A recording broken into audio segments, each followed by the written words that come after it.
நிகழும் ஸ்ரீ மங்களகரமான சோபகிருது ஆண்டு மார்ச் மாதம் 14ஆம் தேதி வியாழக்கிழமை அன்று சதுர்த்தி திதியில் பரணி நட்சத்திரத்தில் வைத்ருதி நாமயோகத்தில் சித்தயோகம் கூடிய நன்னாளில் இந்த மகத்தான பங்குனி மாதம் பிறக்கிறது.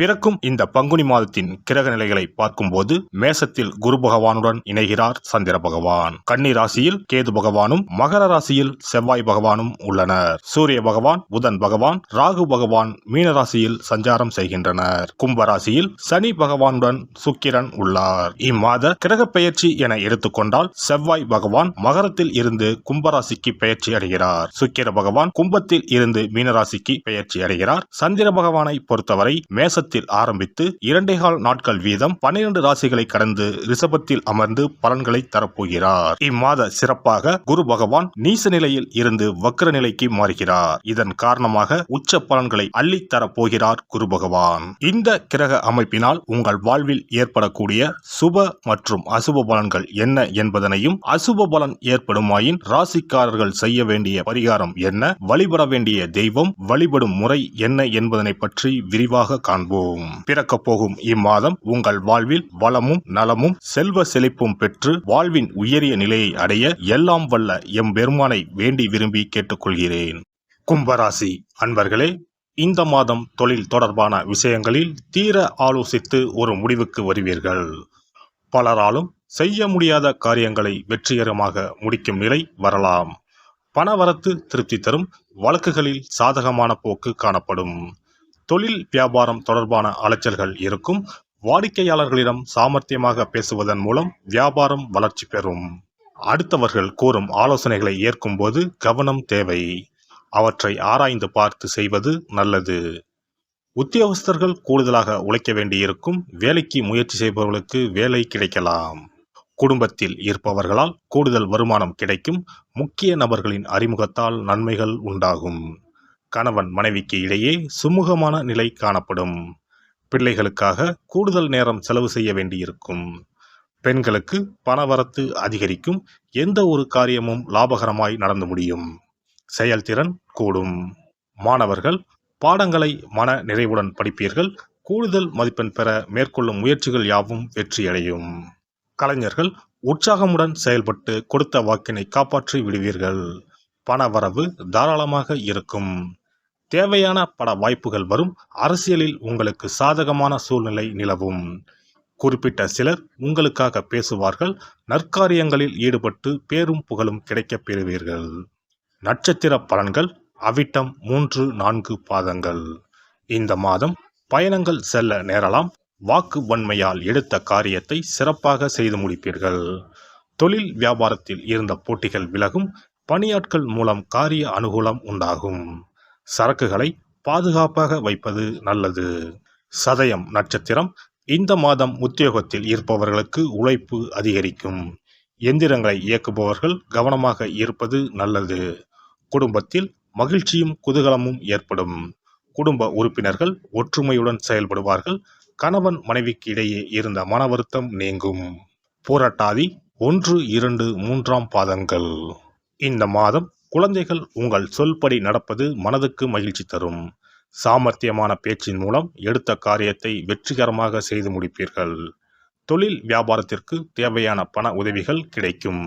மாரியம்மனை தீபம் ஏற்றி வழிபட எல்லா துன்பங்களும் நீங்கும். காரிய வெற்றி உண்டாகும்.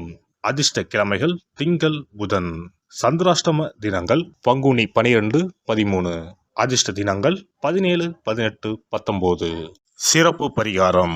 வாரந்தோறும் செவ்வாய்க்கிழமை அன்று வீட்டில் உள்ள முருகப்பெருமான் படத்தினை துடைத்து சந்தனம் குங்குமம் பொட்டு வைத்து சிகப்பு அரளிப்பூ கொண்டு அலங்காரம் செய்யுங்கள்.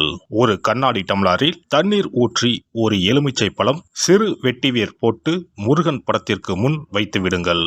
ஒரு மா இலை எடுத்து காம்பு பகுதி முருகப்பெருமானை பார்த்தவாறு வையுங்கள். அகல் விளக்கில் நெய் தீபம் ஏற்றி மா இலையின் மீது வைக்க வேண்டும். தீபச்சுடர் முருகப்பெருமானை பார்க்கும் வண்ணம் இருக்க வேண்டும். கண்களை மூடி முருகப்பெருமானை மனமாற வேண்டி உங்கள் வேண்டுதல்களை வையுங்கள்.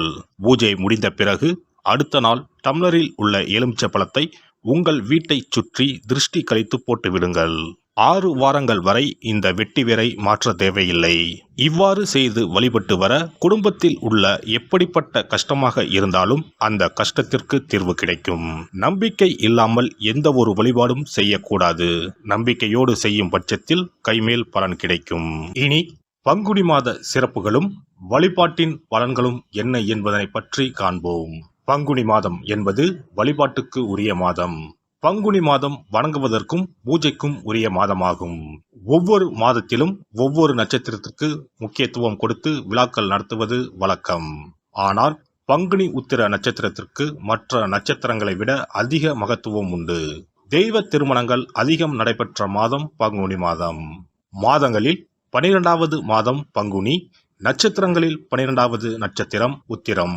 12வது மாதமான பங்குனியும் 12வது நட்சத்திரமான உத்திரமும் இணையும் புனித நாள் பங்குனி உத்திரம் என்று கொண்டாடப்படுகிறது. எனவே பங்குனி மாத உத்திரத்தின் சிறப்புகள் அதிகம்.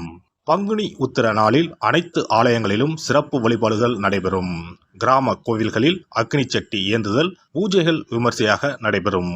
எண்ணற்ற ஆலயங்களில் சுவாமி அம்பாள் திருக்கல்யாணம் நடைபெறும். சிலருக்கு கைகூடாமல் திருமணம் தள்ளி போனால் பங்குனி உத்திர நாளில் விரதம் இருந்து இறைவனை வழிபட்டால் வெகு சீக்கிரம் திருமணம் கைகூடும் என்பது ஐதீகம். அதோடு காதலிப்போர் மனதுக்கு பிடித்தவரை கரம் பிடிக்கவும் பங்குனி உத்திர விரதம் இருப்பது மிகுந்த பலனை கொடுக்கும். பங்குனி உத்திரம் கல்யாண விரதம் என்றும் அழைக்கப்படுகிறது.